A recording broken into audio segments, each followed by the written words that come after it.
connecting. Let's see.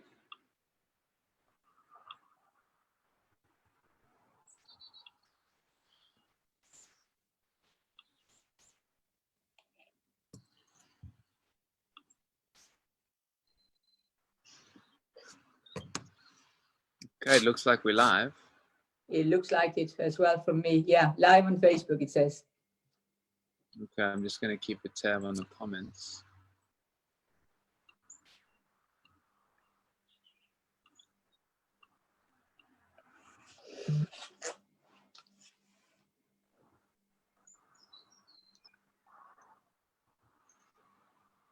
So we'll just wait a couple of minutes just while everybody joins in, Lena.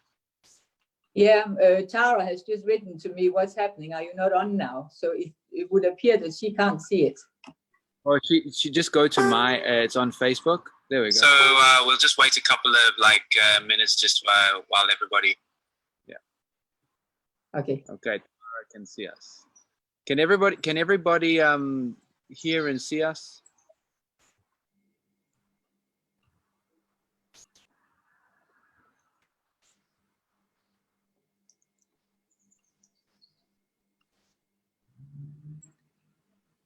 Can everybody hear? Lena, can you speak? Yeah, I can speak. Anything you like. I can sing a song as well if you like, Jake. Oh, you better be ready for it. Don't even think about it. Yeah, we got a couple people joined. We'll wait a little longer. They're not used to it being on time, Jake. That's what it is. Exactly, I know. We're on a Greek time or something here, you know. Very undone.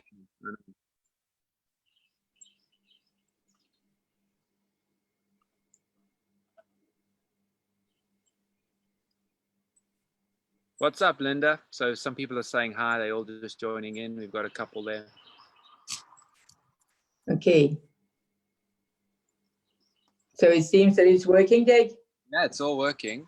It's all working. A minute or two before we actually start.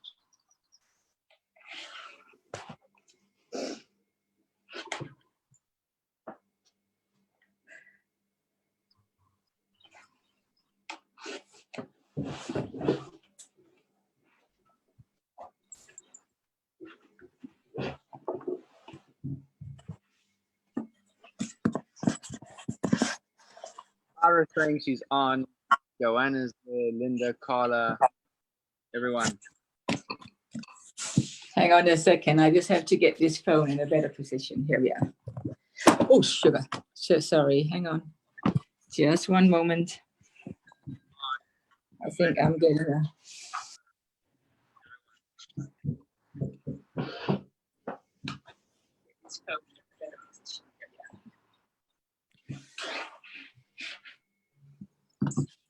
Right, so we're good to go, Lena. You can hear me. Everything's good.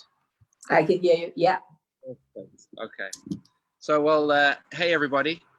How's everybody going? Thank you for joining us. This is, I think, the third little show in the series. Be my guest, nice and casual, just some conversation and questions and getting to know some of our dance figures and friends and coaches within the industry. I'm quite nervous for this one, you know. Well, I don't know why, Jake. We know each other very well, right? For many years. So yeah, Lena, you know, she's you know, we've known her for a while. The first time I actually met Lena, I had a Danish partner. I'd moved to London straight from South Africa, fresh off the boat, as they say, and Lena was her teacher. So of course went to Aarhus and took a few lessons and, you know, did that. And I was amazed. I was like, wow, like this is interesting, you know. I still remember, and it was something so simple, like in the first lesson with samba whisks on the difference between a 3/4 quarter one and a slow quick slow, or quick slow. And I was amazed because, of course, in South Africa where we were, we didn't have that technology. So I was really impressed by the Danish precision and knowledge and whatnot. So that's kind of how it started, and then obviously through different partners and locations and stuff like that. Lena's actually comes to the US quite a bit and comes to Charlotte, where we love to have her. It's her favorite city in the world. She'll tell you later. And yeah, so that's a little bit about how we know Lena. When we bring Lena, we love to do coaching and workshops and group classes and just learn as much as possible. To me, she has such a wealth of knowledge, and from what I've experienced, and this is just my opinion, sort of the closest to the source or the truth. So for us, that's important, and it's nice that someone actually worked with Walter Laird and had such a experience, and obviously lived in London with all these great teachers, and did all these competitions that we sort of dance and try to emulate. So yeah, it's really an honor and a privilege to talk to you, Lena, to get to know you a little bit better. Thank you. Colin is saying good morning. Wow, he actually got up for this. He's probably in his pajamas. Impressive. And by the way, Lena, everybody's saying that you look great in your green. Thank you. I thought I would match the trees behind me. Exactly. And we're matching in a way, right? Yeah. So Lena, tell us a little bit about yourself. So we a lot of us who work with you and have spent time with you, we know something about you. But just tell us a little bit about where you come from, what your parents did, a little bit about your childhood, any siblings, where you lived, just a little bit like from the beginning. Okay, well, I was born in Denmark, and in the second largest town in Denmark called Aarhus. And when I was 2 years old, my parents sent me to the local dance school. The teacher at the dance school was a cousin of my dad's. So they took me very early. Normally, they took the children a little bit later, but because I was family kind of thing, they took me early. And I was extremely shy. I didn't want to dance with anybody, but the dance teacher, the lady, the wife of so I did that for a while, and then there was a little boy that asked me to dance, and I danced with him. And so it progressed, and actually from 2 years old to now, I never stopped dancing. I have danced all my life. So my mom worked as a secretary. My dad was educated as a mechanic, but he was a teacher at the Post and Telegraph Company, and he was instructing people how to repair. So I come from a very, very ordinary Danish family. And what was it that your parents did? Say that again. What did your parents do? My mom worked as a secretary in an office every day, and my dad, he worked for the Post and Telegraph Company, where they were repairing the telegraph post out in the street and things like that. But he was instructing people how to do it. This is as far as I know about his job. Apart from that, he also worked later on. He worked very much with the Amateur Association in Denmark when it all started, having clubs and all of this kind of thing. My dad was quite involved with that. Colin's saying that those extremely shy days, he misses them. I got over it. And tell me, Lena, you have two daughters, twins, right? Tara and Zia. Yes. Both danced at some stage, and of course Zia dancing now in the final, right? Yes. Has it been challenging being a dance mom? Very. Yeah. Yes. I can't recommend it. Let's put it like that.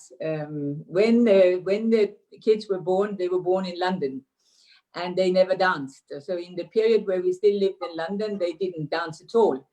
They loved coming with us to the studio and watch and so on, but they didn't dance themselves. And when we were deciding to move back to Denmark, they were 7. And one of the things to try to convince them that it was a good idea that we moved to Denmark was, oh, you can go to a dance school then, because they always wanted to. So we sent them to our friends, Søren and Marie. We sent them to their dance school once a week, thinking that it should just stay like that once a week. I sat like the rest of the parents outside and so on. The parents never knew who I was at all.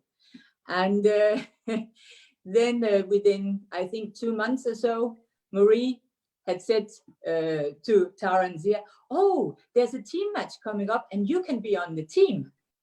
So they were in their first comp, and they never looked back from then. They were absolutely caught up with it, and they started dancing. And of course, then a couple of years later, when Colin kind of left Denmark and I was on my own with them, they would go every day from their school. They would walk down to the studio where I was teaching, and they would sit and do their homework, and then they would do some dancing. So they kind of grew up in the club and in the dance school and with the whole culture of it. So it was inevitable that they would get caught, I guess. And obviously being a great teacher and competitor and all the experience like yourself, having the girls dance, was it difficult like later when they got better or older and, you know, being in the amateurs and stuff like that? Or was it the same as when they started? I really don't know what the reason from your mom is what I'm saying. Yeah, exactly. And I really don't know the reason, but they both always wanted that I should teach them.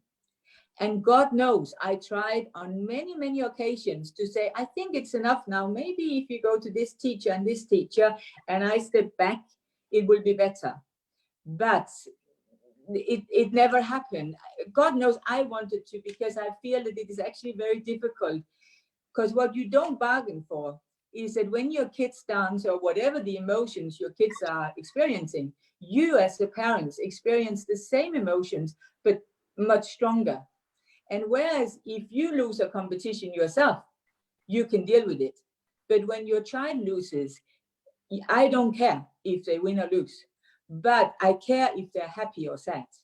Yeah. So all you want really is for them to be happy. So if they're happy to make the 48, great, and so on. So it's about the emotion that you want them to be happy. So whatever makes them happy, then you're okay. I have no ambitions of them having to do anything except for what they want to do. Interesting. So Lene, how many partners did you have throughout your career? Oh, wow. I had a little boy from I was about 3 to 9. Then I had another one until 13. Then I had another one until 16. What is that? 3. Then I had one until 18. And then I moved to London with Claus Larsen. And Claus stayed in London for the first 6 months. And then he was 2 years younger than me. So he was only 17. So he was relatively young. And he wanted to go back to Denmark. And in the meantime, I had met Colin. So I decided to stay. And Colin and I decided to give it a go of dancing together. So before you moved to London from Denmark, had you had any success as a competitor? Were you well known or whatnot, or did you move as an unknown and then you found Colin the superstar and he took you all the way to the top? You have been speaking to Colin, right? Paid me in advance. No, I'm kidding. Well, in Denmark, I had a partner, the last partner that I had. He was 7 years older than me.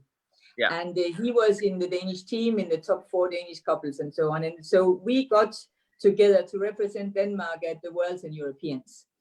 And we actually made the final at the European. And we were in the semi-final of the Worlds. So from that point of view, when you look back at it, I guess that somebody knew who I was. I didn't feel that anybody knew who I was at the time, that's for sure. But if I think now as somebody who was in the final or semi-final, yes, you do know who they are. But I didn't feel like that at all. And then the whole reason for moving to London was because the club where I was in Denmark had sometimes guest instructors. And they had invited Michael Stylianos. And I had tried to have lessons with Mick. And I was so fascinated by Mick. And I so felt that there was so much more to learn than what I could learn in Denmark, that I needed to find out. So we started going to London for lessons with Mick.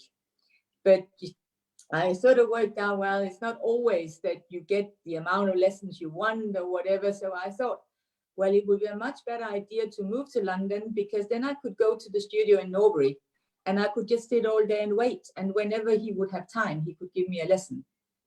That was kind of the idea. And of course, I didn't consider that I would have to work if I moved to London. so it didn't quite work out like that, but that was actually the inspiration to start with. But before that, when I was living in Denmark with this Danish partner who was older than me, we had been to Lorraine in Sweden, because of course we were so lucky that Lorraine was living in Stockholm. So I had worked with her for a little bit, and I was also, of course, absolutely fascinated by her.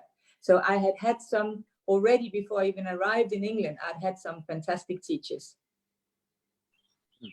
So, so would you say that like people like Mick and Lorraine shaped you in your formative years as a dancer, in your really young years? Were they your biggest inspiration? They were my biggest inspiration. Lorraine's inspiration was even actually from a record cover.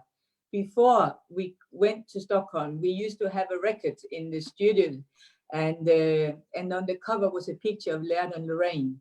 She was sitting in what is called a jetty line, and she will know. And I used to look at her, and I felt, I think that's what I want to look like. I'm sure this is what I want to dance like. You had to have imagination. There was no YouTube, there was no videos or anything. So you had to take the inspiration just from, for example, a picture. Yeah. So for that European that we had to dance in Denmark, I copied Lorraine. I copied her hairstyle, I copied her dress. She was in a fringe dress, whilst everybody else was in frills and things. I copied her dress, and yeah, so she was definitely an inspiration for me. And Mick was a great inspiration in terms of how it could feel. I think for me, Mick is one of the most comfortable male dancers that I have tried to dance with. And so yeah, from that point of view, he was an inspiration. Then when I came to London and started watching, Lorna as a female dancer became a great inspiration for me as well. And then, of course, we started working with Esben Salberg, who was probably the guiding man through our career. And both him and Mick and so on sent us towards Alert very early as well. So that's kind of the group. And then, of course, there were additions along the way, like Alan and Hazel, and oh, I'm afraid I forget some people now. But there were other additions on the way, but they were the main core from the beginning. And tell us a little bit how it came about with Colin, how you met him, and how that happened. Well, we met at one of these holiday camps where they used to organize competitions at Blue Waters in Devon. And we kind of, yeah, quite liked each other. And some of the other kids or my partner, whoever said, oh, you know, Colin is quite interested. But he was going out with his partner. So I was like, but he's going out with his partner. I'm very, yeah, old fashioned like that. He's going out with his partner, you know. But no, he has split with his partner. Oh, really? Oh, so we started going out as boy and girlfriend. And to this day, I don't actually know if he had split with the partner or not, or whether he was lying to me. I don't know. But we started going out, and that was in September, I think. And then by Christmas time, Klaus decided to stay in Denmark. So by January, we started dancing together. And yeah. No, I was gonna say Colin had danced in a different way to me. He was practicing more or less only at weekends because of where his partner lived and where he lived, I think, and doing the Sunday circuit in England, competitions on the Sunday, but basically not certainly practicing 5 or 6 days a week. This was something that he was completely hadn't heard of before. So he had danced differently to me. Colin's saying he doesn't agree. So you started as young amateurs, right? And then obviously the pro. Yeah. Yes. Yeah. So Lena, Colin was 17 and I was 19 when we started together. Yes. And when we turned pro, Colin was 23 and I was 25. Yeah. Wow. So Lena, along your career, obviously you've done many competitions, good and bad, and major and minor and stuff. What for you has been your biggest accomplishment? And that doesn't necessarily have to be a result, but just for you personally, like what do you feel was your biggest accomplishment as a dancer? Oh, Jake. Yeah, you see, yeah, like you say, results, that's one thing. And of course, it's nice as amateurs, we won every title we could win. And of course, it's very nice and it's what you aim to do. But the original idea, as far as I was concerned, Denmark had never had a world champion. I hardly knew what the word meant. So when I moved to London, it was never the intention to become the best or the world champion. The intention was always, by giving myself the best opportunities and the best information, and practice hard and do what I can, how far could I go with my talent and my brain and my wish. And so this idea about winning was never really part of what we did. It was a byproduct on the way of trying to understand and do. So I think actually there was two. One was the night we retired. We retired in Blackpool after the team match, and that was a very special night. And the other night was actually the night we won the Worlds. It was in Switzerland in a pretty horrible hall, and there was not much nice actually about the competition. But and there was a Swiss couple in the final, Victor Berger and Daniela Dietrich, and of course they were the big favorites of the crowd. Of course they were, and we all knew that.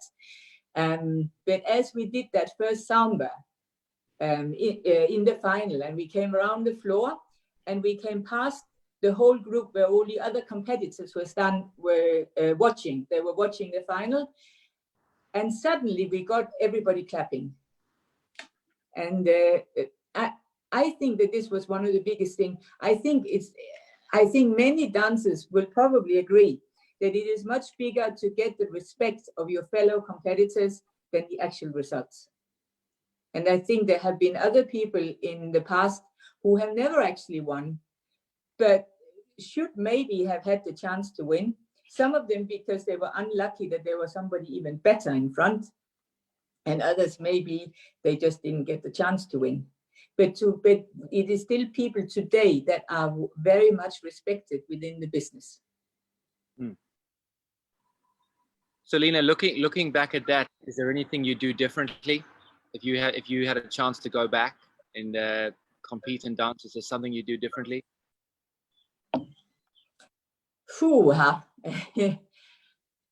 I think things changed. I think in our amateur time, I was very much the fire, the pusher, and I was not very nice. And to be honest, I didn't like myself much in the way that I was when we were practicing.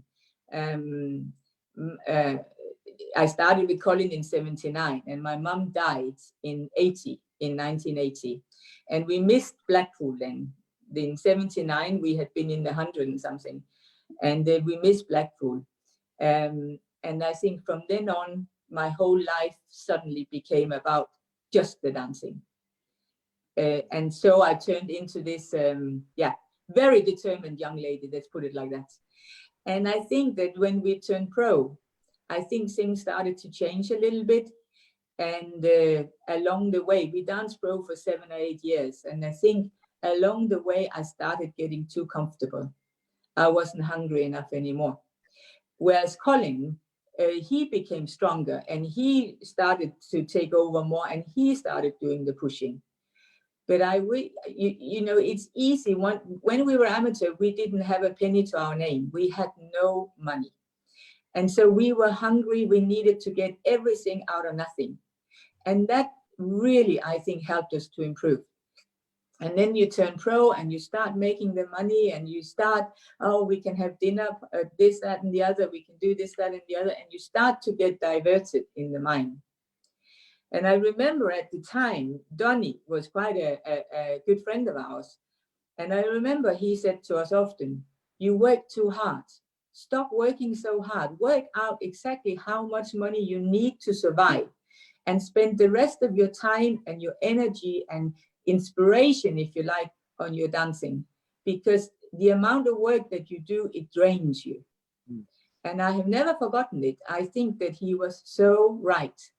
And I try now to install that, for example, in Zia, who's still dancing, that actually that is how I believe is the quickest way forward, is to go without these comforts. And of course, you can be different places in the world where you can also, as an amateur now, earn a lot of money and so on. But I actually think that you can also do it the cheap way. So, and Lene, do you have any regrets in your career? Is there something that you have any regrets? Yeah. I'm not really a person who regrets much. I'm quite practical in that sense that what's done is done. Now we move forward. Now we look forward. But if I had to say one thing, I would say be less afraid. Be less afraid of losing a competition, of a bad result. In the long run, it doesn't matter. Just because a border of people are not appreciating your dancing in the way you would like them to, it's not going to make any difference. You are still going to dance tomorrow, and tomorrow you'll hit another board who will like you. So try not to be so afraid. Try just to dance and compete, and whatever comes your way, just take it on the chin and keep going. And Lene, so obviously having many great results and accomplishments, the other end of the stick is having many bad ones and low points. So is there a time that you can remember that was an point in your career or you hit rock bottom and like you perhaps wanted to quit or give up, or did you have one of those moments? Can you recall? And how did you push on and continue? What motivated you?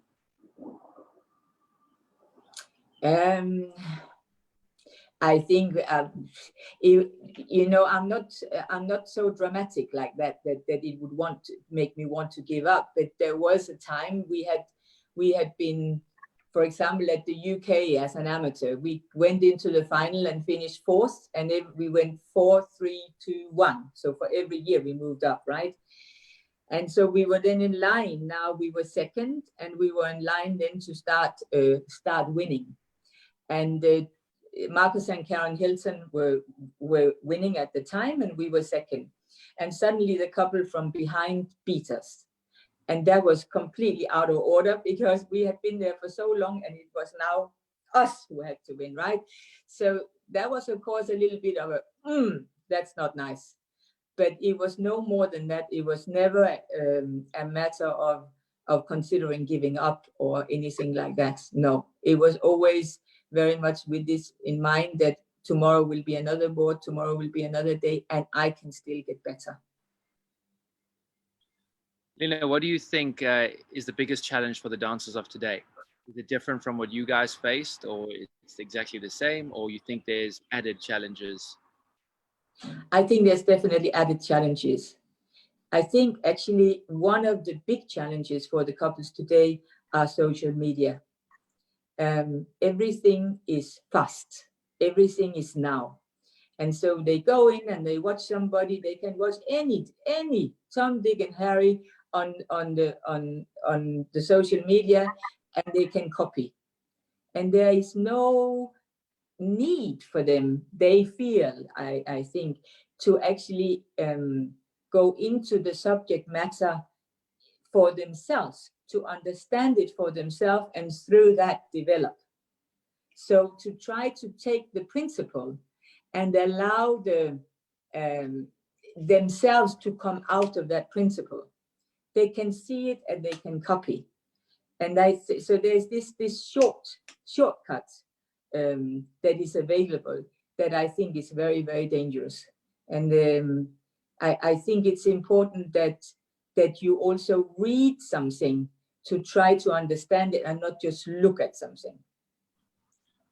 So this, I think, is the biggest challenge, actually, is social media. So Lene, if I walked into a dance studio and I saw you teaching, what would I see and what would I hear?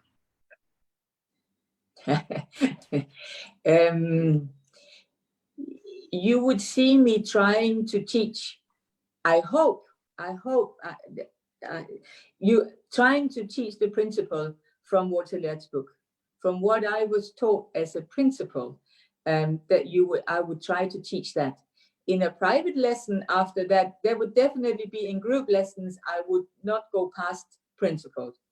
But after that, of course, there's a personal styling and there's preferences that you can choose, and I'm all for that. But in a group, I would never teach my preference. It would always be the principle for the couples to choose after that. And I actually think that this is what, in the way that I see things, those of you who can remember Klaus, Kongsdal and Vicky were dancing very much up against Peter Stokkerbro and Christina. They were in the same group class every week. They had the same principles, and yet as dancers, as a styles, in my opinion, they were completely different. And I can also take, for example, Troels and Nina and Martino, Sanibeletto and Michelle. They were also in the same class. They were also dancing against each other as amateurs for a while. And they also developed to be completely different types of dancers, but being taught the same principle. So this, I'm quite strong on this, that I like that to convey, this is the principle, this is how it works, this is the system, and then develop your own style on top of that. So my next question was going to be, what sets you apart as a teacher or a coach? So I'm guessing that would be your answer. Like, what are you about? I guess so, yeah. And when it comes to the principle, I guess I'm very much about timing and connecting the action to the time. So whatever the time is you have on a foot, what type of action can you hope to achieve on in this amount of time? So timing is a big part for me. So, and the next question was going to be, what is your strength and weakness as a teacher or a coach? So again, I'm guessing that would be your answer, connecting the timing to the action and the technical aspect, let's say, or mechanical. Or you can answer.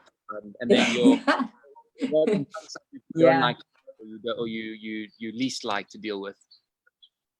I think maybe Klaus used to say to me that I'm very zen as a teacher, and also as a coach in a competition. That I'm quite calm, and I can, when things get heated, I can kind of try to calm people down and try to get a positive spin on things.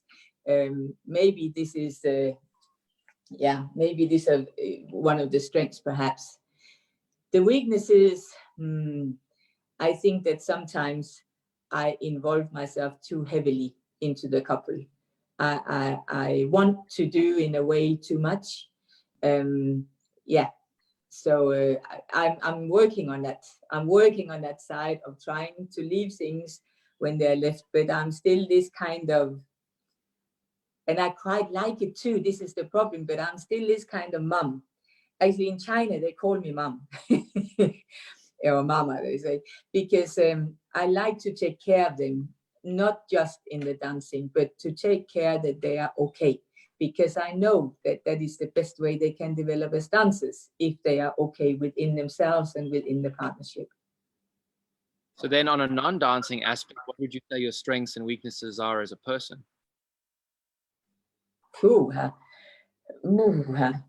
I eat too many biscuits.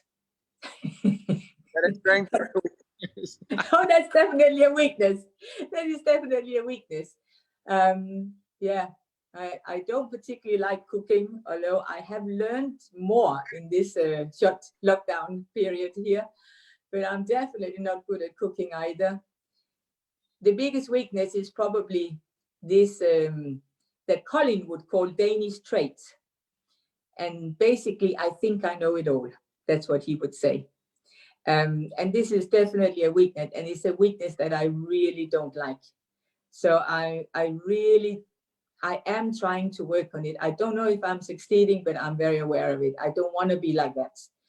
And in terms of when it comes to other teachers and lectures, and so I love listening to lectures. I love listening to other people teaching. It's such an inspiration for me. So it is not like that, but I can come across like that I know it all. So they're the bad things. The good thing as a person is I'm a Scorpion, so I'm very loyal. I'm loyal, and I'm very protective of my friends and my family. So I guess that's it. Alona and Colin are asking about shopping. That should be a strength. I forgot about that one. And Versace carpets. I forgot about that one. Yeah, I'm working on that one too. The shopping. Yeah. So Lene, have you got a story about your worst lesson or your worst day of teaching ever?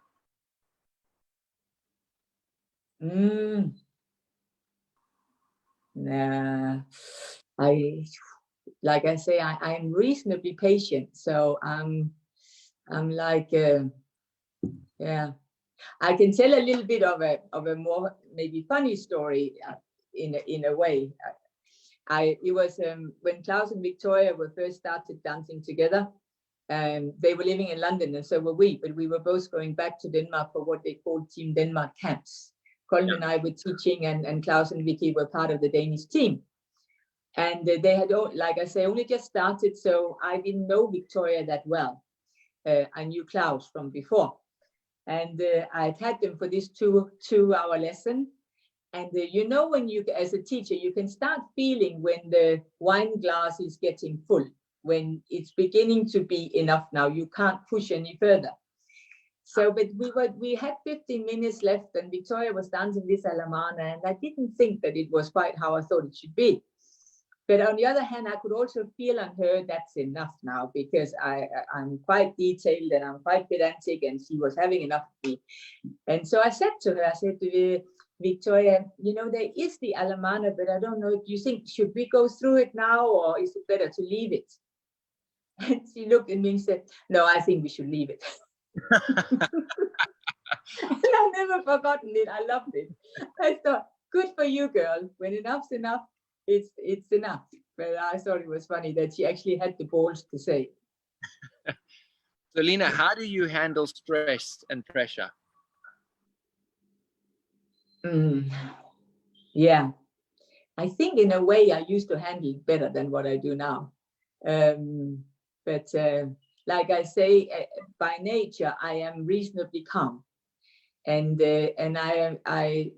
I think I'm quite good at when something very stressful happens in one way or another, that I look forward. I don't look back and cry over spilled milk, if you like. I am very good at saying, okay, so this is where the cards are now. What do I do?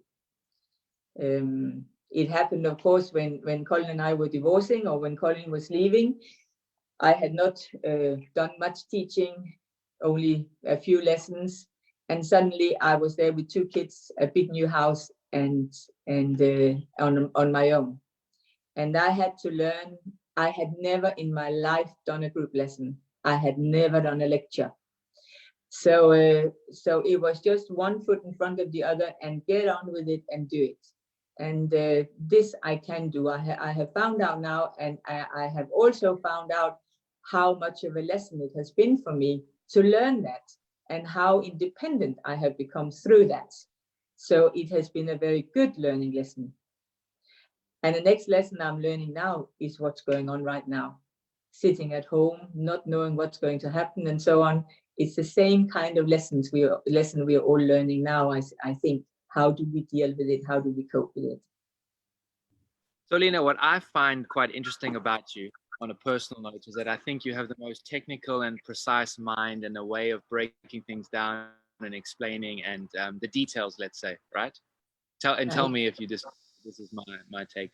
But I also think you're extremely fashionable and very well put together, with great style and dress sense, and kind of, you know, very let's say, what's the word I'm looking for? Well, yeah, I think you're also about beauty in many ways, you know. So how does that say? And to me, it's not often you see that with people, such a combination of the mind, let's say, and then like a sort of, you know, the physical beauty or the aesthetics, let's say. So are you aware of that, or is there somewhere you draw this from, or is this just your natural self that you're born this way?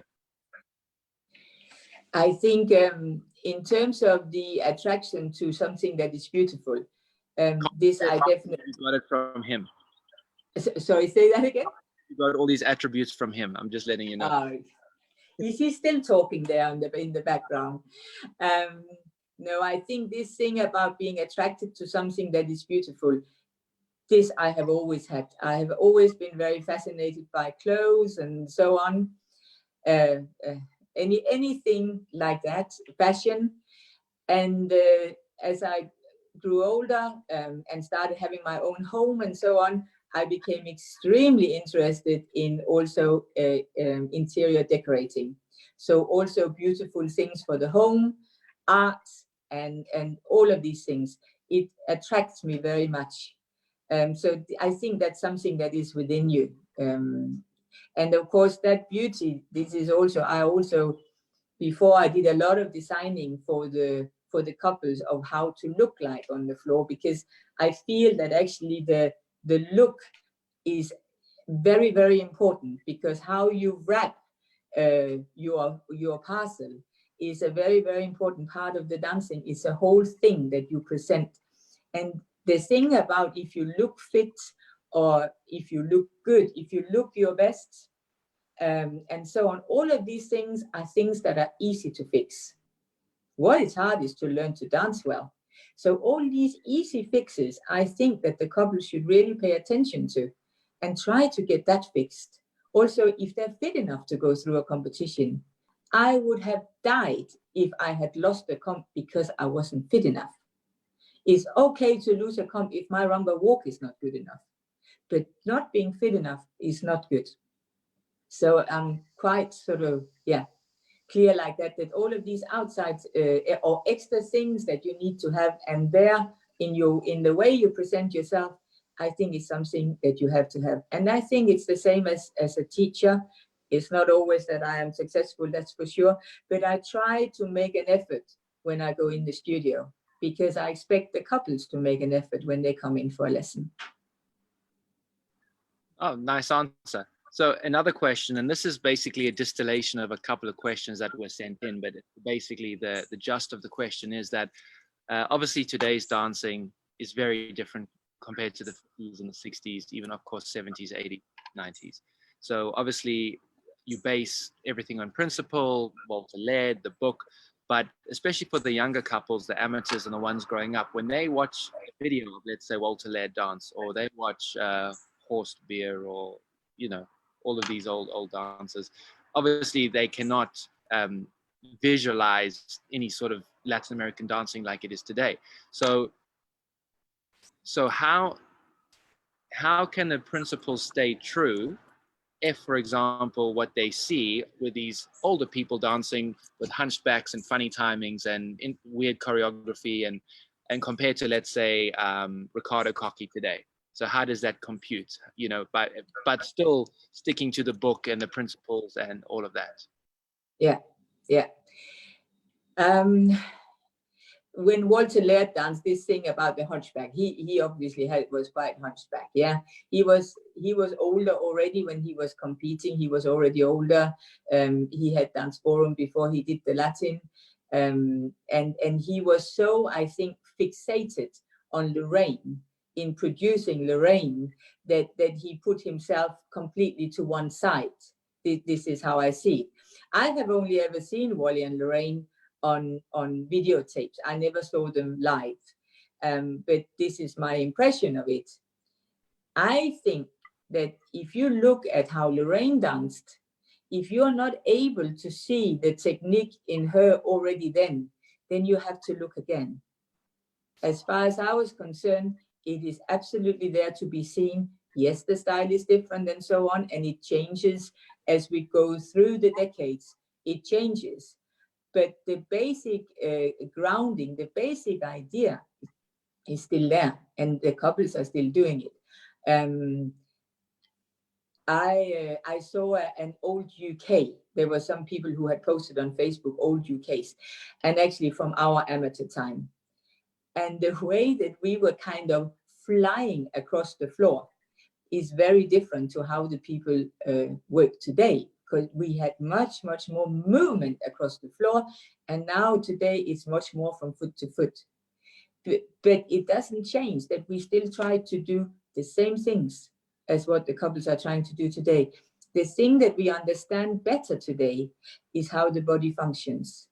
This was not so much in focus in those days, how the body functioned. It was more about the timing and the feet.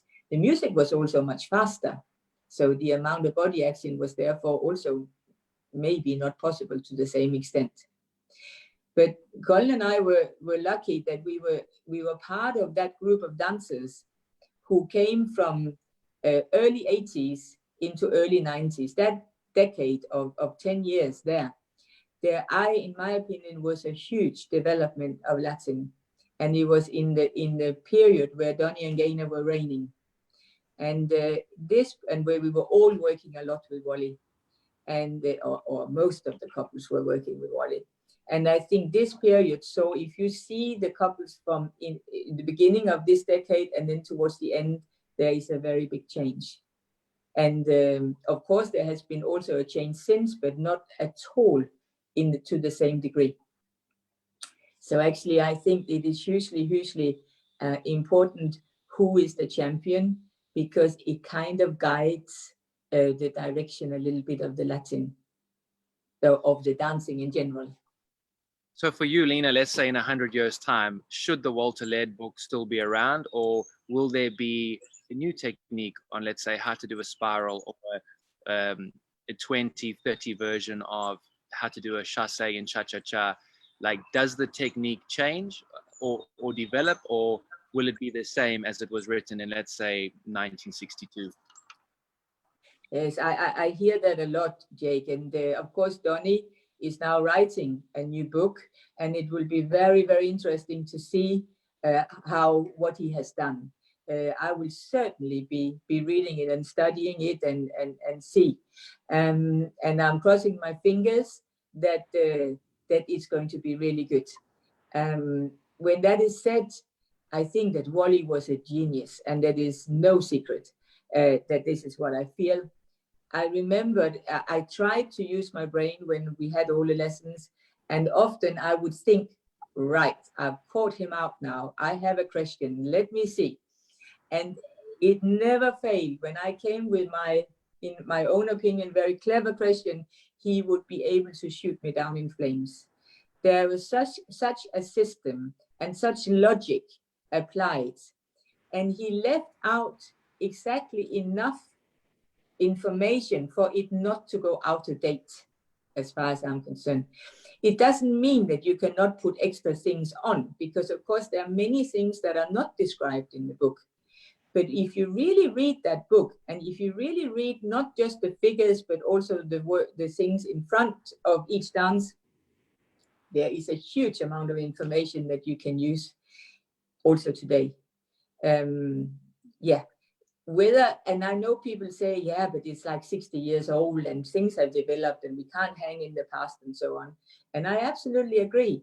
But I think it's like a basic principle that you then elaborate on and you then develop out of there. But I don't think that necessarily, for me, it has not changed. That principle is still the same. And like I say, let's see if Donny comes up with something. Let's hope so. It's not that I'm against development at all. I'm not. But I'm also very much for authenticity and relation to music. And I think that this relationship between the dance and the music I'm very defensive of. And Lene, another politics aside, do you feel, because you have some experience in your past there with the WDC, do you think if the couples danced against each other, the results would be very different? Do you think it's so contrasting, and let's say in the style and the technique, that this would one would surpass the other dramatically, to be quite even, or what are your thoughts on that? I think it would depend who was judging, and I think the couples are very aware of that too. Yes, I was working in the WDSF for I don't know, 4 or 5 years or something like this. And then I decided this was not right for me. I think there's definitely a difference in the style. I think the top couples within the WDSF, they want to try to understand, they want to try to do it more, if you like, a la the WTC, I think. But at the same time, they're being judged by people who maybe put different priority on things, where speed and all of these things, and dynamics and enthusiasm is more important than actually the small details, maybe, or maybe, you know, it's a different group of people. So it's difficult for them to get through. So they're all the time caught in between. Should we really try to do it the old-fashioned way, as I think some of them think, or should we just try to go with our modern way? Yeah, I'm not a big fan of the style that is happening there. I have to say that. And Lene, so just kind of the last, let's not say serious question, but like, what was Walter Laird really like? So was someone who had lessons with him and who was exposed to him and his teaching. So what was he really like for those of us who never had the privilege? What was he like? Well, he would be standing there with the big cigar in his mouth. When we started having the lessons with him, he was teaching from his home. So the studio was his front room. So it was, I don't know, 3 by 3 meters. You could not move hardly at all. So therefore, I guess therefore you got a lot of technique. Then through the years, he moved to different studios, to different places, and there was more space and so on. He would dance the girl, and he would make the girl look fantastic. And then you would dance it with your partner, and then it would not feel the same. And that would basically, and actually the other way around with Lorraine. She would dance with the man, and the man would feel Colin would love dancing with Lorraine. And I took one step towards him, and he would go, no. And I kind of quickly learned that, for example, when we had Lorraine and she danced with Colin, I said, okay, can I feel it? Can I try to be the man? Make me feel what you made Colin feel. So I had a chance to try to get into that kind of feel. But Wally was, he made the girl feel very, very good. And like I said, any kind of question, he would answer with complete logic. And this I just loved, that there was a clear system, there was a clear logic. He was an engineer by education. And I think that he used a lot of his training as an engineer to actually create our Latin technique. Okay, well, unless, so we've got a lot of people watching. There's everyone from Alexei Karolov to Plamen and Andre Gavrlan. I saw Brian and them earlier, Alan, Enrico. Hi, everybody. Of course, with all his comments, Joanna. So if anybody has any questions, we'll be happy to ask Lene. So just let me know. But what we're going to do now, Lene, is just that we're going to take things up a gear, and we're just going to do like a little bit of a quick fire question. Yeah. So okay. You can just answer very briefly, or you can elaborate if there's a funny story or something interesting that we should know or whatnot. So it's up to you. I'll take the lead on it, but I have a few of these questions. Yeah. Okay. So Lene, what is the first thing you do when you wake up in the morning? Put my dressing gown on and look at the mails and whatever has happened when I've been asleep. You have a daily ritual? Not really. No, I don't think so. I'm thinking about getting it because now when we're in lockdown, I'm doing much more walking than I have done in my life. And I am thinking about it. That should be my daily ritual, actually, that I should go for a walk, depending on when you're teaching, of course, but I should try to get a walk in every day. So I should have some rituals, but as it is now, I don't really think I do. Lene, what's the best thing about Denmark? The air, the fresh air, the blue sky, the blue sea, the water. And Lene, what is the best thing about England? The people, the humor. What is the best thing about the United States? I think it changes in the United States because I think New York is quite different, for example, to Charlotte. Yeah. But in New York, I absolutely love the bus of the city.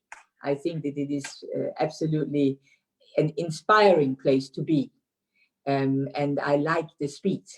I like that it's happening, and it's happening now, and everything can. I like that. That's a nice. I don't think I could live in it, but I like going there for a week or two, and then I feel very inspired when I leave again. Whereas when I'm in Charlotte with you, I think it is the most beautiful city.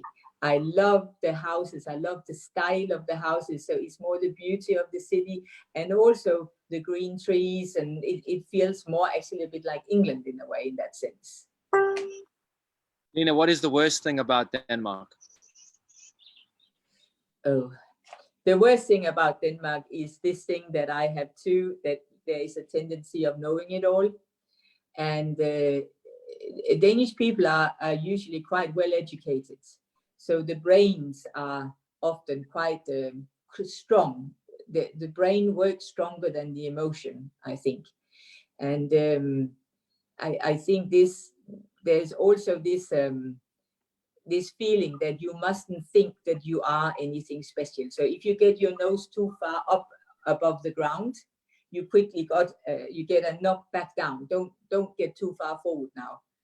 So so therefore, to be something special is actually quite hard, because you have to break the mold there. What is the worst thing about England? The worst thing about England, what can that be? The queues, and generally the system of authority, if you like. It is very difficult to get internet in. And it's very, the whole system, and these days now it's even difficult to get to speak to anybody on the phone. So you have to go on a chat thing and God knows what. It's heavy. It's a heavy system, I think. And the worst thing about the United States for you? The pollution. The pollution. And, what about China? I know you spend a lot of time in China working. What's the best thing about China? The couples. The couples, working with the couples, they are so well trained already. They have so much ability within their bodies already, and they are hungry to learn. They are. I really enjoy teaching in China.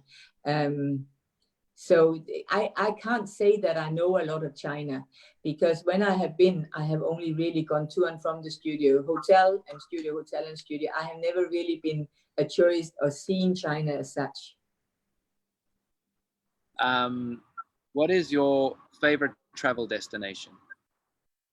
For holiday, you mean, Jake? Yeah. South of Spain. And do you have any travel advice for somebody wanting to go to the south of Spain? What would you say to them? So we are talking after the corona, right? Yeah, after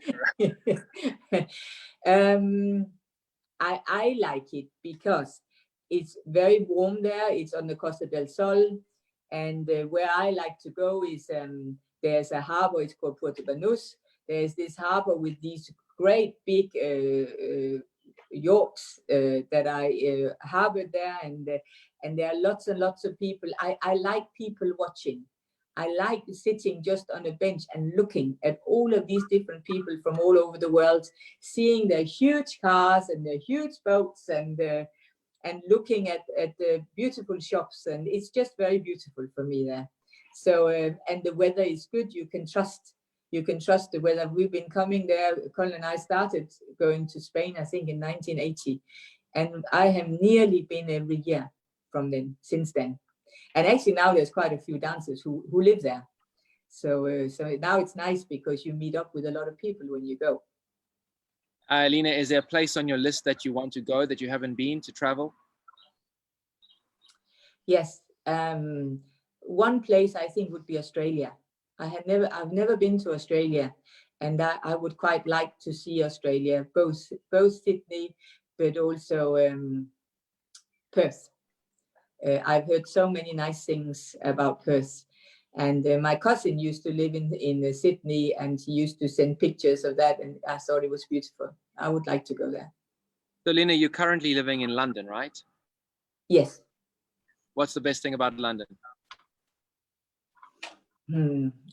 It's London West End city itself. It's I love going to shows in the West End to watch the musicals, and so I love that. And I love going up to London just to a restaurant and the whole feeling of the city. I really, really enjoy. And I enjoy also the building. I think it's a beautiful city. So Lene, I want you to say the most Danish thing you can say in a Danish accent. As in Danish as well, or in English? You can say it in Danish or English, it doesn't matter. It's gonna sound really terrible. Hvad så, hvordan går det? What does that mean? How are you? What is the most British thing you can say in a British accent? Oh, goodness gracious me. Would you like a cup of tea? Not very good. Don't do accents for me, Jake. What's the most American thing you can say in an American accent? You want some tomatoes? That's pretty good. What's the most Chinese thing you can say in a Chinese accent? Oh. Okay, La. And lastly, because for all of our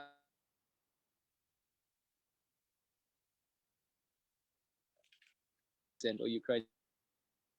You've frozen, Jake. Oh, can you hear me? Now I can. Yes, say it again, please. What's the most Russian or Ukrainian thing you can say in a Russian or Ukrainian accent? Oh, we have to know the technica. You must know the technica. I have a problem. Lene, what's a talent that you wish that you had? I would have loved to have been able to sing. I would have loved to have been able to play the piano, painting, anything like that. There are lots of things I would have loved to have been able to do. What's your favorite band of all time or favorite musician of all time?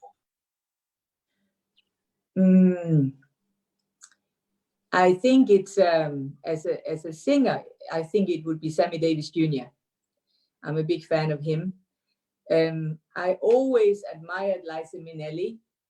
I always felt that if I could dance in the way that she sings, I would love to do that. The power, the life, the enthusiasm, I was always fascinated by that.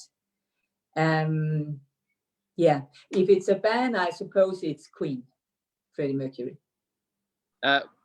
Colin says, what about ABBA? I like ABBA too, but it's a little bit more lighthearted, but I do like ABBA, of course, yes. So ballroom or Latin? Latin. Rhythm or smooth? Smooth. And what is your impressions on the difference between ballroom and Latin? What are your thoughts on that? Between ballroom and Latin, I think that I was always drawn to Latin because I love the music and I like the rhythm through the body. So I was drawn to that, although I will also admit that when foxtrot, and when you hear beautiful foxtrot music, I also think I would have liked to have done that, but I think physically I was not perfect in the ballroom division. What about rhythm versus smooth? What are your impressions on that? Well, you know, in terms of America, I have only been going to America for the last 3 or 4 years. So I have not got a long history with America. But when I have seen the rhythm, when I have been there, it has been a lot more commercialized than what I thought it would be. I thought that rhythm would be much more authentic. I used to see Sam Sedano and Bobby Medeiros and so on, all of these old rhythm people really getting into the groove of things. But I think it's a little bit more glossy picture now, the rhythm. So for me, it feels a little bit more empty somehow. But I love the smooth. I think the smooth is very, very beautiful. And what they are able to do with an enormous amount of flow is really, I was very impressed when I saw that the first time. Do you still have something with you from your childhood? Oh, in that sense also, I'm not I'm not very sentimental, but I guess I have. I have my first little troll. Do you know what a troll is? Do you call it that in English? Little doll. And it's like a troll. Yeah, it's like one that lives out in the trees. This little funny creature. Yeah, and it's like a good luck thing. I have that. I had that from a child. I slept with it every night, and I still have that with me. Yeah. What's your favorite color? Whoa. Favorite color? Camel. Least favorite? Red, I think. Tea or coffee? Neither. I don't drink neither. What's your favorite drink? I used to drink only milk and water. Then the milk stopped and I only drank water. And now in this lockdown, I've gotten into a really bad habit of Diet Coke. And that's one thing that needs to be changed also, because it's no good. Lene, who's your role model in life? My role model, I think probably my dad. Yeah, I think my dad, but actually also I have one more, I think, and that's Anne Laxholm, the Danish ballroom dancer, because Anne is she is just perfect in every way. It's very irritating. I tell her at regular interval that she has been put on this earth to make me get a bad conscience, because she is, you know, she will never forget a birthday. She is kind, she's fair, she's intelligent. She really lives life in a very, very good way, I think. So also her. So Lene, if after 100 years you look back and there was a trend that you could remove from today's society, something that we do, what would it be? A trend from today's society? Yeah. What would that be? Yeah, I guess this fast food, fast this, fast that. I would like to slow today's society down a little bit. And Lene, just a little quick pause because we've got some questions and I don't want to miss them. So the first question from Roman is, Lene, what would you change in today's competitive system?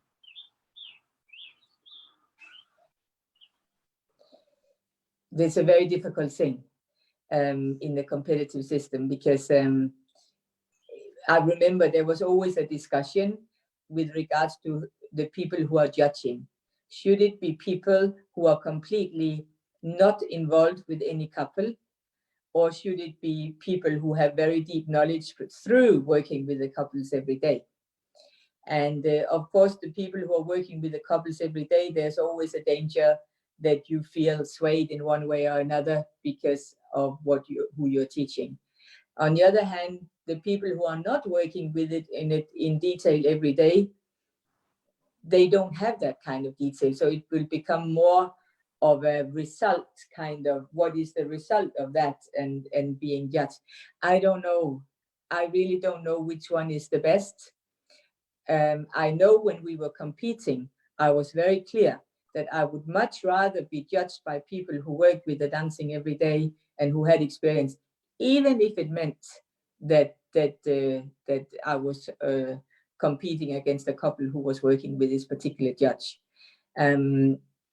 So, because as a competitor, I think that it is really, really important that you believe that at the end of the day, if you're good enough, you will make it, you will win, or you will get to where you want to get, and not waste time and energy and effort in trying to work out if I do this, I go to this and this and this and this person, and they're judging the next comp, then they will mark me. Because luckily, I also believe that the judges are fair. They are trying to do their very best to be fair and to judge it without any fear of favor. So, so whether I would want to change anything, I'm not sure. I think it also is different from country to country. And my experience is mainly in England. So when I'm speaking like this, I'm speaking mainly from what I feel that I see is happening here. One more question from Stas. What would you recommend thinking about in this lockdown situation as a dancer? involve yourself deeply into the subject matter. The time that you don't have normally, because you have to practice, you have lessons, you have to be fit, you have to cover all aspects of dancing. You don't have so much time to actually really, you're under pressure all the time normally to be ready for the next thing, be it a competition or be it a lesson or whatever. And I think that now you should really take the time in trying to understand, how does this cucaracha actually function? How does it fit into the whole system of things? Really to go into trying to understand a system and then try to implement it within your choreography. Alexander's asking Sasha, Lene, what do you think about today's pre-recorded music being played at the competitions, for example, the preliminary rounds at the majors? That would depend very much what the pre-recorded music is like, because if it's good music, and some people have got some fantastic Latin music, I absolutely love it.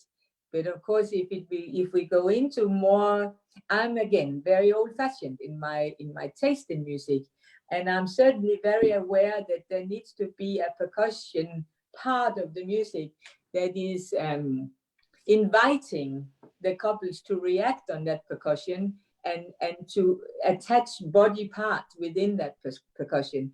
And if that is not there, if it's just very, very modern, more empty music, it is difficult for the dancer to actually try to get that rhythm. So I think that authentic bands I like very much, and this is definitely my preference. So whether it's pre-recorded or whether if it's a band that is very good and can play very good, that is absolutely fine too. Okay, so back to the little quick fire. What is your spirit animal?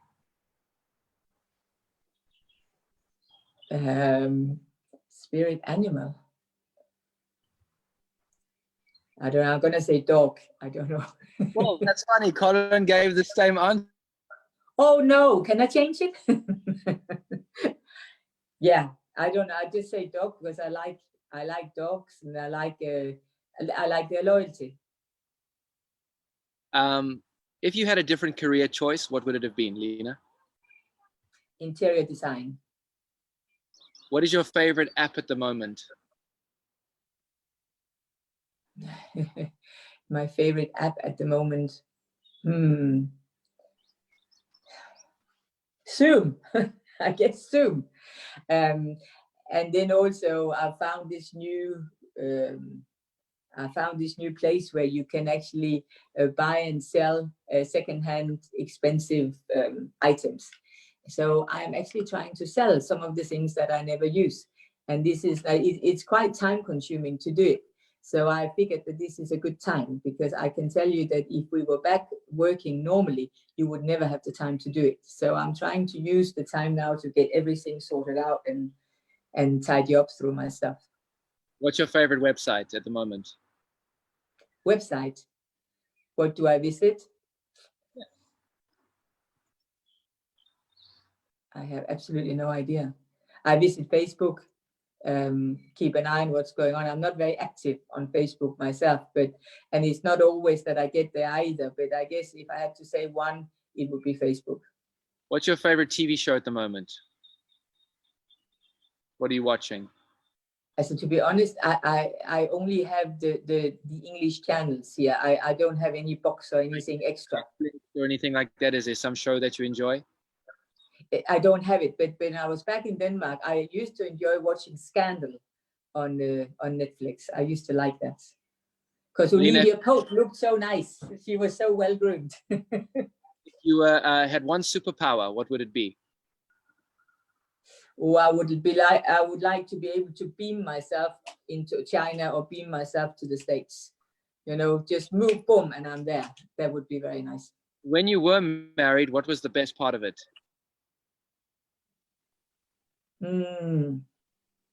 The feeling of this of having a family and having somebody to come home to, somebody to talk to, And also in Colin's and my instance, we had the same job, so we could also kind of bounce off ideas, and we could keep each other on the straight and narrow in that sense, also as teachers.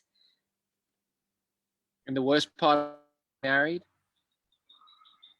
I'm not sure that there was a worst part.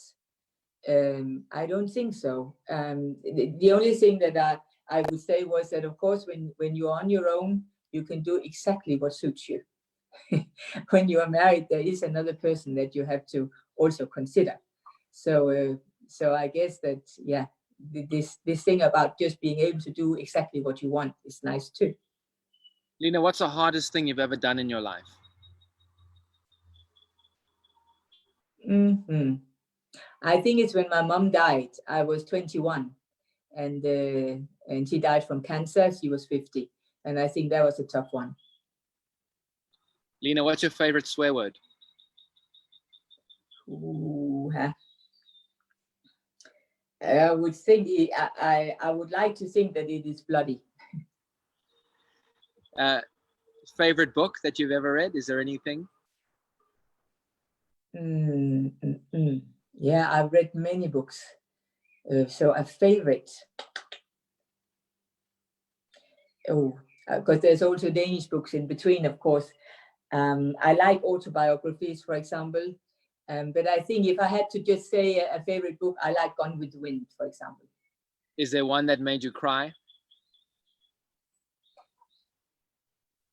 And you're freezing, Jake, so I can't hear you now. Is there one that made you cry?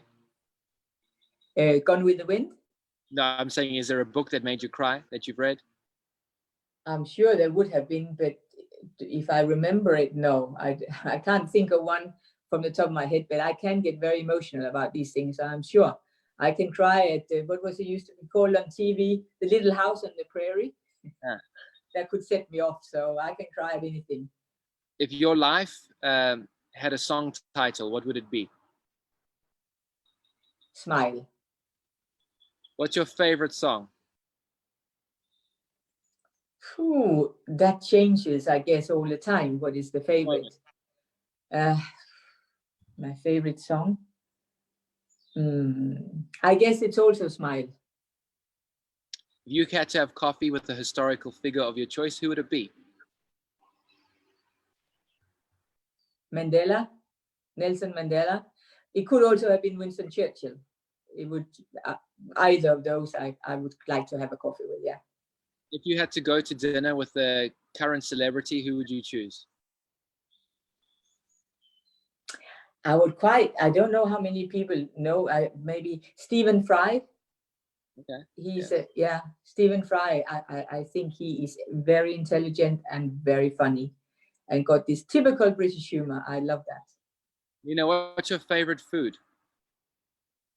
Chicken. Your least favorite food?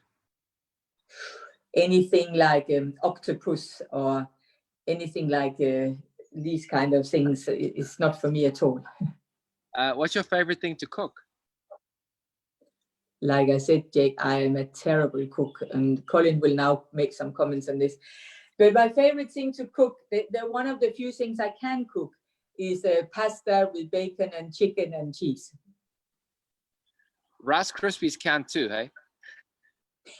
Yes. What's your favorite restaurant? If you wanted to go somewhere really nice for dinner, where would you be going? In London, I quite like a restaurant in Sloane Square that's called Colbert. I think that's very nice. Here in Wimbledon, where I live, there is the Ivy. That's also really nice. On pizza? Ham and pineapple or tuna? So Lene, if there was a cocktail that was going to be in your name, what would you call the cocktail? Yeah. I would call it Daisy. Is the name of my dog. Really, I'm not very, I don't really drink, but I like, let me think now. I like something with coconut and things. Is that called Malibu? Yeah. Malibu and pineapple juice, things like that. Very fresh. Tropical. Yeah. What is one of your guilty pleasures in life? Shopping. What's the most exciting thing that's ever happened to you in your life? giving birth to my children. What's your favorite movie that you can recall?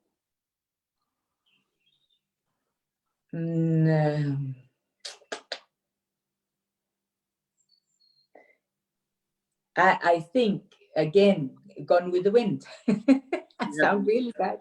You have a least favorite?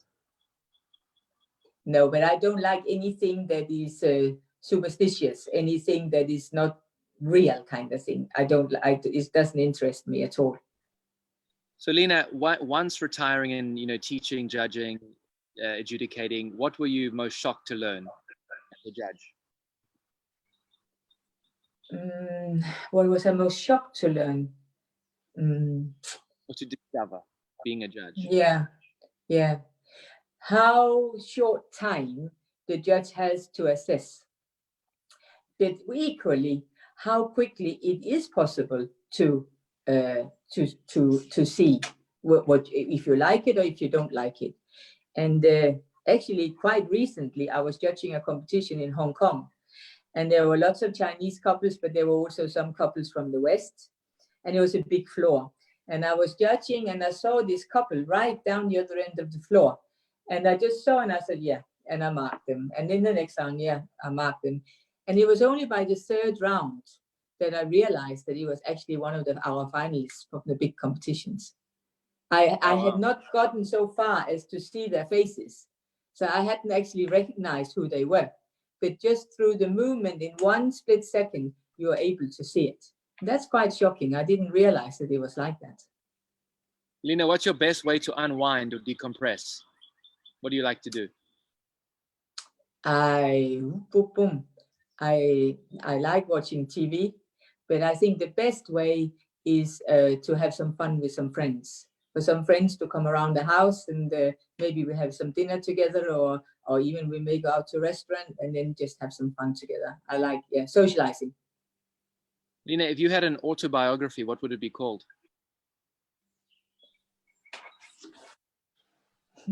What would it be called? I think no regrets, maybe. Do you have a phrase on how you like to live your life? Like a motto or a phrase? No, but I very much feel that I can connect to Scarlett O'Hara when she keeps saying, I'll think about it tomorrow. Is there something that people would be surprised to learn about you that they don't know? Something that you're willing to share?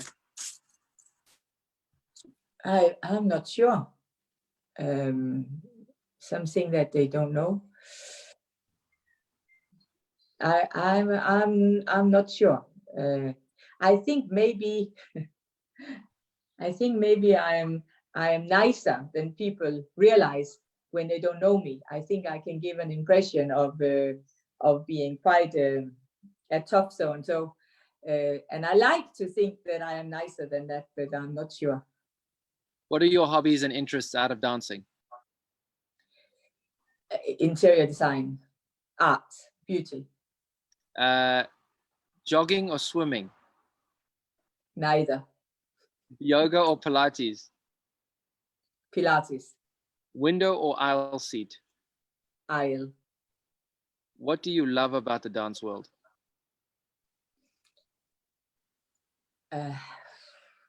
I love the infinity about it. I love that there is no end. There's no end to learning. There's no end to doing. It is an art form that you can continue exploring and developing. So it's absolutely fascinating for me. And I feel as enthusiastic about it now as I did when I was 18, when I moved to London. What do you least like about the dance world? Something you hate? Yes. I don't like pretense. I don't like insincerity, and that's if it's in a dance performance, I don't like it. If it's in a person, I don't like it. I don't like the dance world at the moment to some degree, the greed that I feel. There's greed beginning to come in, and ego. And these are the things that I don't, but that's in the surrounding things around the dancing. The dancing itself, I love every bit of it. What are your thoughts on the competitors of today? I think I think that they are absolutely super. They are super fit. They are doing everything they can in order to try to reach their goals, whether they be it result-wise or whether it be on what they can do within themselves.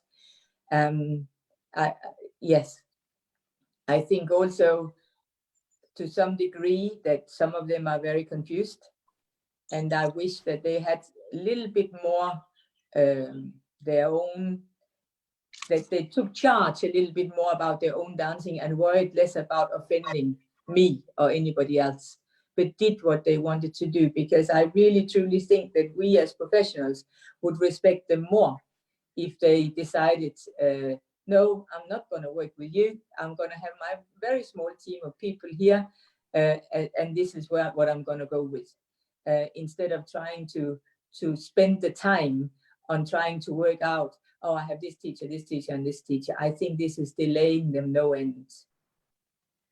Lene, what's the best piece of advice you've ever received? The advice came from Bobby Short, who was the owner of Dance News and of course the father of Robin Short. And he said, just concentrate on getting better. Don't think about anything else. What's your favorite dance? That has changed a lot over the years. I think I've been through. I don't think jive was ever really a favorite. And I don't think that samba was really a favorite, but sure, I have loved cha-cha in periods, I've loved rumba in periods, and paso doble. Those three dances I have all, loved. So then my next question was the least favorite, so generally samba jive. I guess, yeah, I guess. Was there a dance teacher, like when you used to compete, that made you super nervous, that you were scared of? Oh, yes. Oh, yes, that's for sure. It was not even my teacher, but when we used to go in the assembly to have lessons with Espen, Peter Maxwell would often be there watching, and I would be so nervous I could hardly stand on my legs. Or if we had Lorraine as well there, Peter would be watching.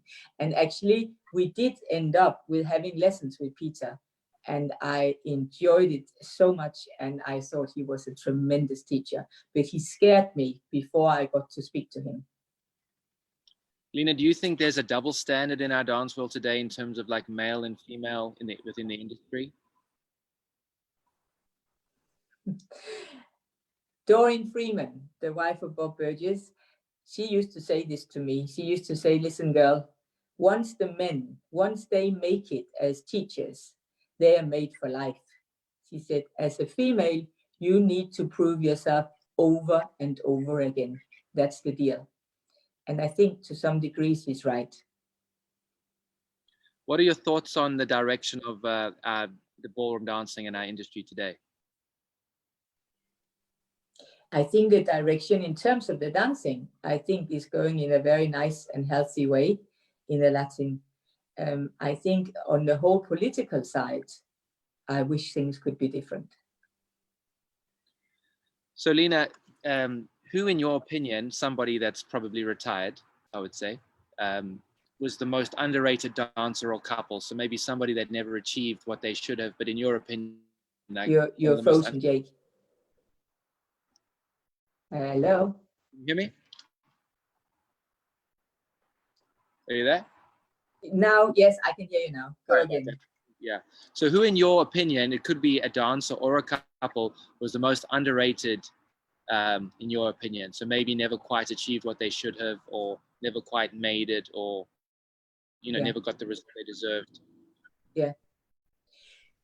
I think there are different degrees or different ways about the question, because I think that many couples have been underrated in some part of their career, but then at the end of the day, they have still made it. So you can be underrated for a period of time and then break through. You can also be underrated in terms of this and this couple ought to have been champions, but they were not, because the couple who was actually winning was just too good.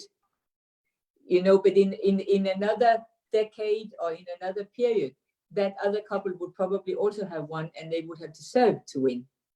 So is that underrated? I don't know. And then there are couples who, like you say, maybe should have won, but never won, and maybe they could have.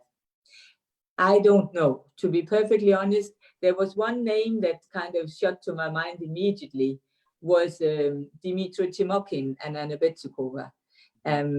They kind of shot to, yeah, maybe they were underrated. But on the other hand, I can also see they were fantastic dancers. But I can also see that maybe their product at the end of the day sometimes was a little bit messy and not clear enough, perhaps, for the competition. So it's, yeah, it's difficult to say. In the ballroom, yeah. No, carry on. No, I was just going to say, in the ballroom, I really, really enjoyed Andrew Sinkinson and Charlotte Jørgensen when they were dancing together. And there are still some videos now going out on Facebook. I think it is absolutely beautiful, but I don't know so much about ballroom. It's just I enjoy looking at that. Who's your favorite female dancer of all time? Wow. My favorite female. I think it has to be Lorraine. I think it has to be Lorraine, even without having seen her live. And having said Lorraine, I will also say Lorna. Lorna was a very, very beautiful dancer, in my opinion. There has also been very many other beautiful dancers, of course, but they're the first two that springs to mind. What about your favorite male dancer of all time? That's much more difficult to find a male. No, only kidding. You can't say Colin. Don't worry, Colin. I won't. Dear, oh dear, oh dear. I think I will say Mick Stylianos. And that's because of how he made me feel. So my next question, and maybe it's the same answer, but who throughout your career or teaching or whatnot has been, in your opinion, the best male lead that you've danced with? The best male lead was Mick. And if you had to go back, you're not allowed to choose Colin, but you, because clearly he was the perfect partner for you. But if you had to pick someone besides Colin who would be a dream partner for you, or who you could have seen yourself dance with or partner up with, who would it have been? Ooh. And it could be in any era. That's up to you. Yeah. Somebody smaller. Somebody... I have no idea. Probably somebody Chinese, yeah. I don't know, Jade. I really don't know. You don't think about things like that because you're with who you're with and you kind of get on with it. So yeah. Lene, what's your favorite fashion trend? My favorite fashion trend in general, on the high street kind of thing. Yeah, well, no, just in general with fashion. What's your favorite trend? I don't know. I really have no idea.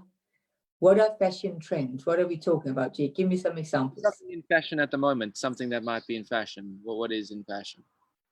I guess about fashion, what is in fashion? I think I'm maybe a little bit more sort of classical.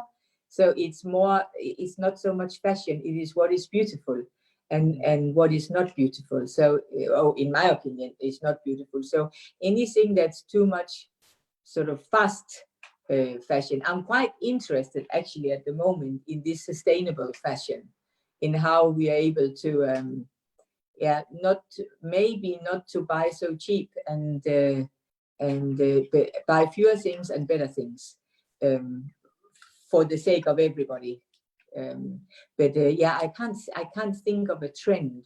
I don't particularly like sort of grunge fashion, this kind of direction with safety pins in the noses and all. If that still exists, I don't even know if it does. So would you say that's your worst fashion trend? It's kind of grunge. Yeah, I don't like that. Yeah. Who is your fashion icon? Of the big designers? Yeah.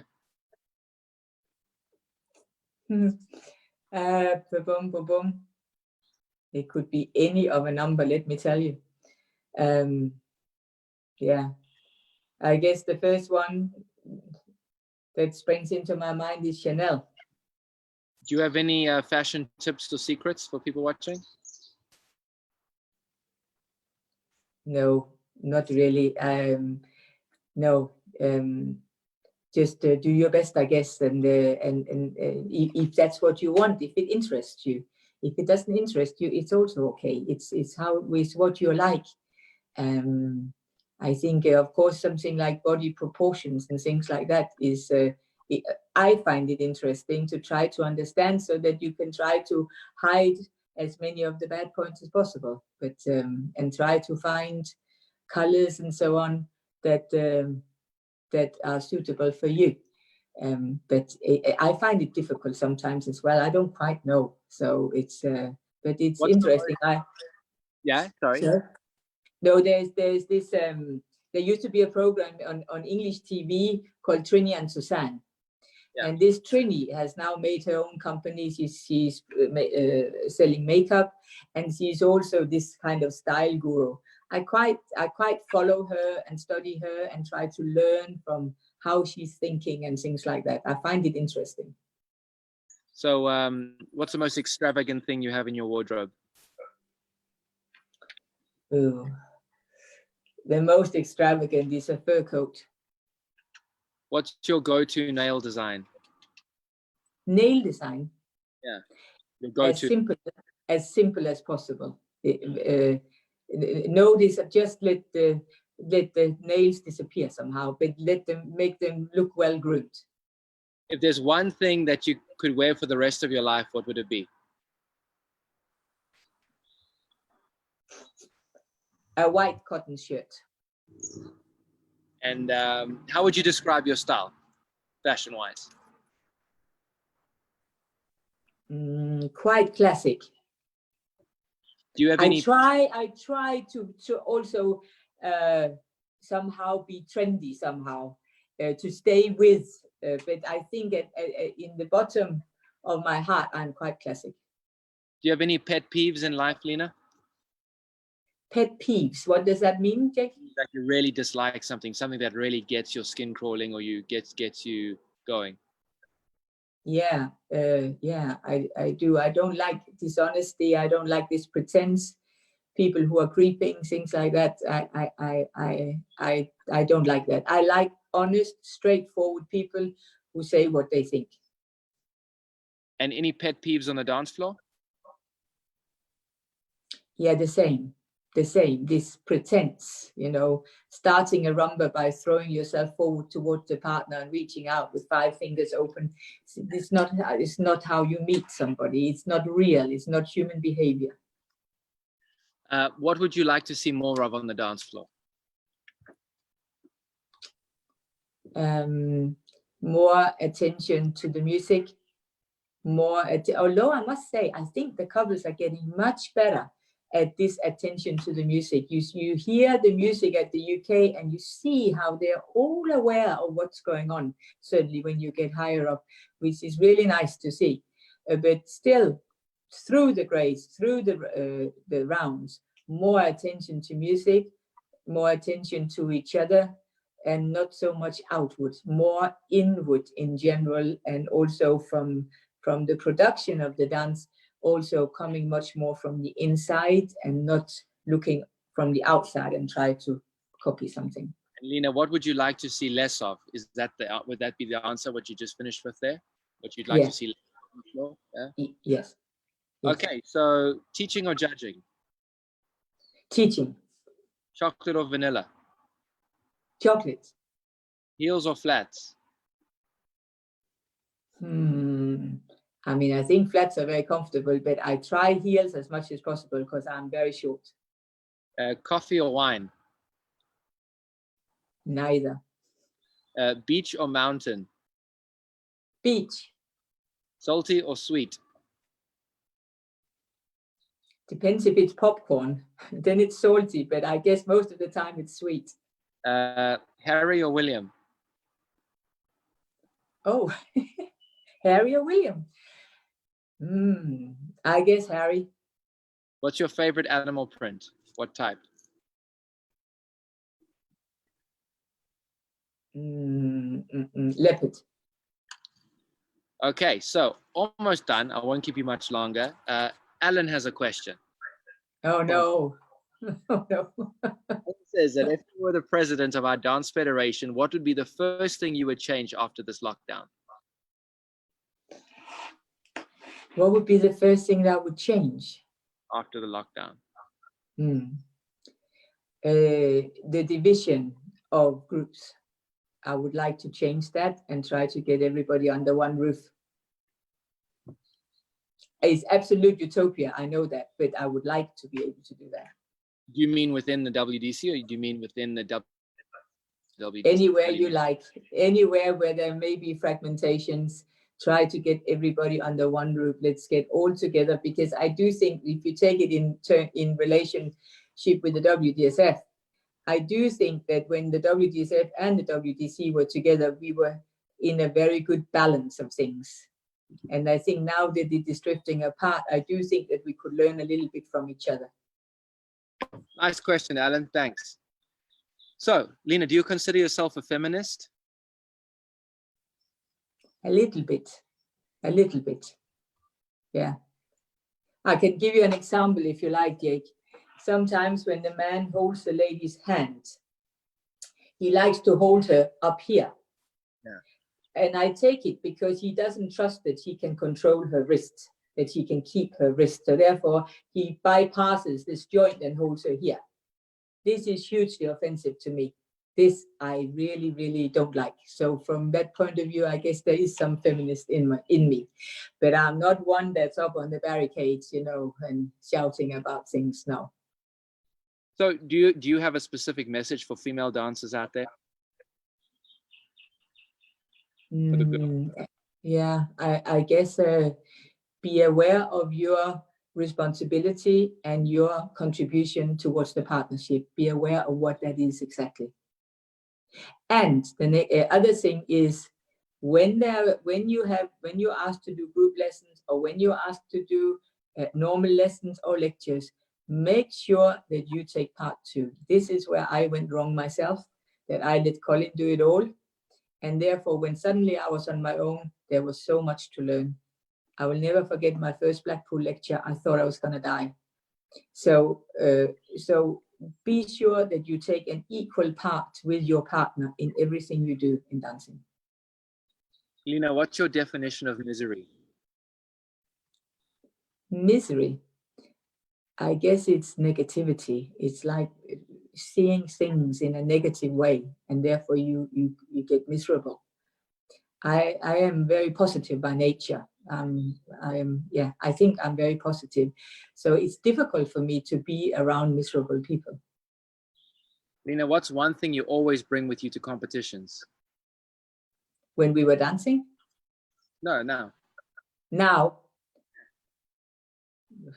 A wallet. Lene, what's the most dangerous thing you've ever done in your life? Most dangerous thing? I'm not very good at doing dangerous things. I'm not a daredevil under any stretch of the imagination. I used to be petrified of flying. As a matter of fact, when we first turned pro, we used to take the car and drive to Europe because I would not go on a plane. And of course, that became increasingly difficult because we had to fly. But I hated every minute of it. And it's actually only within the last 5 years or so I've been able to put that fear behind me. And now I'm actually okay flying. Now it's okay. So for me, that felt extremely dangerous to go on a flight. Lene, what's the best part about teaching and coaching for you? Making a difference. when I lived in London to start with Colin, it was of course top competitors who were coming through London. They were coming in for lessons, and you would teach them. So there was a certain level already that you were working with. And then when I went back to Denmark, that still continued for a while. But then I started to think, my own children started to dance, and I started to think how interesting it could be to take somebody from an absolute beginner, maybe a child, and then see how far you could actually take that child. And so in other words, to try to cover all areas of teaching. So I started a dance school, and I did with a friend, with a partner, and I did some group classes for married couples, and I also did some children's classes and brought them up, and I still do the children's classes. And you know, I like the group classes for the married couples because it's hassle-free. You don't really need to switch on your brain at all, so that's very nice. However, if I had to do it all the time, I would get bored to death. On the other hand, having the top competitors, I enjoy that because it stretches your brain, it develops you, and I love that too. I love having the kids for their just saying things, what they feel or what they think. I love that. So I think this making a difference and seeing in their faces that the satisfaction that they can suddenly do something, this is what is for me the biggest thing. Lene, what is the worst part about teaching and coaching for you? If you can see that the couple, that you're losing them in their mind, and you're speaking about one thing and you can see the other part of the partnership standing practicing something completely different, that irritates me like anything. Do you have any pets, Lene? Any pets? Yeah. Yeah, I had a dog when I was in Denmark. We've had a dog since 1984. And I also had a dog now when I was in Denmark, but I had to give her away when I moved to England. So she's now living with another family, with my cleaning lady in Denmark. She's living with her. Have you ever been injured in your career? And if so, how did you recover, or what happened? No, I haven't. I've been very fortunate. I never had any kind of injury, no. Lene, what are 3 things that you always have in your bag? Keys and wallet, diary, little iPad with the music. What is one thing you cannot live without? Should I say potato or white bread? Chocolate. Chocolate, yeah. Is there a funny story or rumor about yourself that you've heard?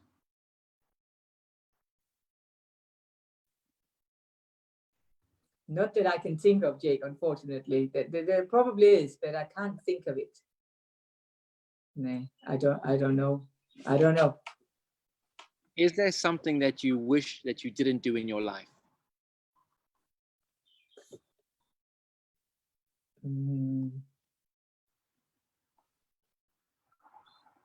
No, I don't think so, Jake. Like I said before, the book No Regrets. No regrets. I don't think so, because like I say, I'm so in a way practical, that whatever is okay, so this is what it is. Let's move forward from here. Let's see, this is what I now need to do in order to survive, or in order to provide, or whatever it is. And Lene, how are you feeling these days? I feel quite good. Of course, this lockdown, you can again choose how you want to look at it, but like I say, I'm quite positive. So I'm busy. I am very busy. Believe it or not, I'm very busy. Doing a lot of the things that you normally have no time to do. And of course, also now this Zoom is an amazing thing. And of course, there are quite a few couples now who start the lessons. And I will say, before this whole thing happened, there were a few couples who asked me if I would do online lessons. And I was like, no, I don't know how this works, and I'm not good with technology, and no. So I never did. But now when we've been forced into starting to do these online lessons, I actually think it's quite fabulous. And I think it's something that is maybe here to stay, not instead of the private lesson, but as well as. And that's because I think that with the Chinese or with you in America, you see a couple and then you don't see them for 4 months, and then you see them again. In these 4 months, it's nice that you are able to meet up on Zoom and just check out, are you going in the right direction? Did you understand what we spoke about? And so on. I think it would be a great addition to actually developing the couple. So this is a great thing that I've learned from this lockdown. Lene, what's the biggest lesson or the biggest learning experience in your life so far?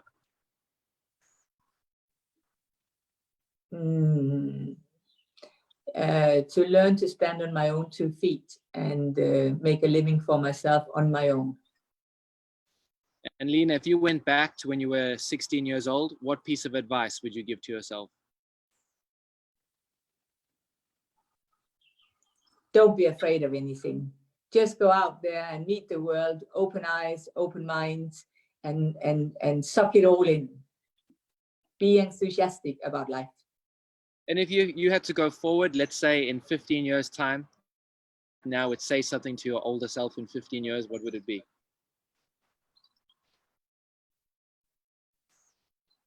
In 15 years' time, and I would say to myself now.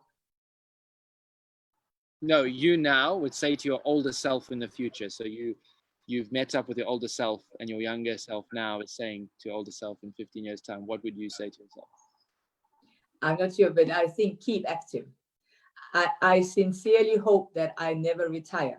I sincerely hope that I will always be in the dance world and always have something to give, because I think actually working with young people and being with colleagues and so on keeps you tremendously inspired, and I actually think it helps keeping you young in your mind. And Lene, what is your idea of the perfect day?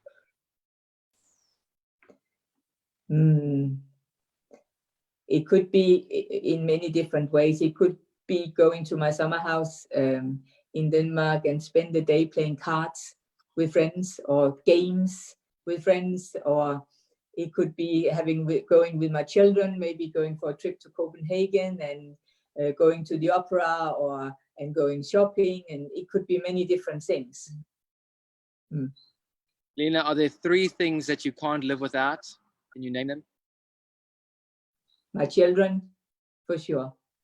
Can't live without. I don't know. I don't know. I think it in many ways, I don't think I can live without people. I like to be social. I like to have people around me. It is never a problem. As many people as who would like can come to my house. It's that kind of thing. I'm not one who needs a lot of privacy and so on. No. But 2 more questions, Lene, then we're done. I'll let you go. What inspires you? People, and my colleagues and the dancers is all, of course, going to the theaters and looking at arts and things like that. Of course, outside things, but it's basically being with people or speaking to a colleague. Sometimes now on Zoom or FaceTime, I speak with another colleague, and we can start discussing and nerding around in the dancing, or what do you think this is, and is it like this, and is it like that? I love it because it keeps the mind spinning, it keeps the mind working. Okay, and then the final question is just, so who is the real Lene outside of the dance world? I like to think it's the same one as inside the dance world. Of course, there is a private side to me. I have quite a few friends who are not involved with dancing that I really, really enjoy being with. And I really enjoy speaking about normal things like people do, and even politics and things. But equally, I love being in the dance world. So I don't know if that kind of describes me, but in a way, I would like to think that I'm the same person, but I like to be able to have a wider kind of focus. Well, that's basically it from me. I know we took a little while, but we had fun. That's what counts. I just want to say thank you to everybody for tuning in and watching, and for the questions from Roman and Alan and Losha and all of them. Appreciate it. It's just a little chance to get to know some of our you know, coaches, pros, teachers, judges, friends a little bit better. I always think it's nice to, you know, get to know the real human being and not just the face with the pen in the hand, you know. And I think Lene is a great example of that. She's like one of the most authentic people we know and like to work with, and so down to earth, and always a text or a call away. And we really appreciate that. And yeah, I've enjoyed myself a lot. Thank you, Lene. Me too. Giving your time and your opinion and your words. It's always inspiring. And hope that you're safe there in England. I hear that they're quite locked down at the moment, because my brother and that live there. So everything okay? Yeah, we have to stay at home basically. so we are locked in. Yes. Well, anyway, from our point of view, thank you so much again. I really appreciate it. I know even though we locked down, we are all busy. Like I'm going to go now and run to the restaurant, but yeah, everything is good, and just really appreciate your time and your honesty. Let's put it like that. Say hi to everybody in Charlotte, Jake, won't you? Will do. And then just to let everybody know, the next interviewee is a wild card, and it's going to be Mr. Greg DeVette. So everybody's very nice to Greg, because he's seen the good, the bad, and the ugly, and everybody coming through Semley and Matiko and everywhere. So Greg's going to be on here on Tuesday. It's probably going to be 11 o'clock US time, and I think that's 3 or 4 o'clock UK time. But anyway, I will post it. But yeah, be sure to tune in, and I want lots of juicy questions for Greg, because he's going to dish the dirt on all of you guys. So anyway, Lene, thank you so much. Really appreciate it. And yeah, till next time. Till next time. Bye. Bye-bye.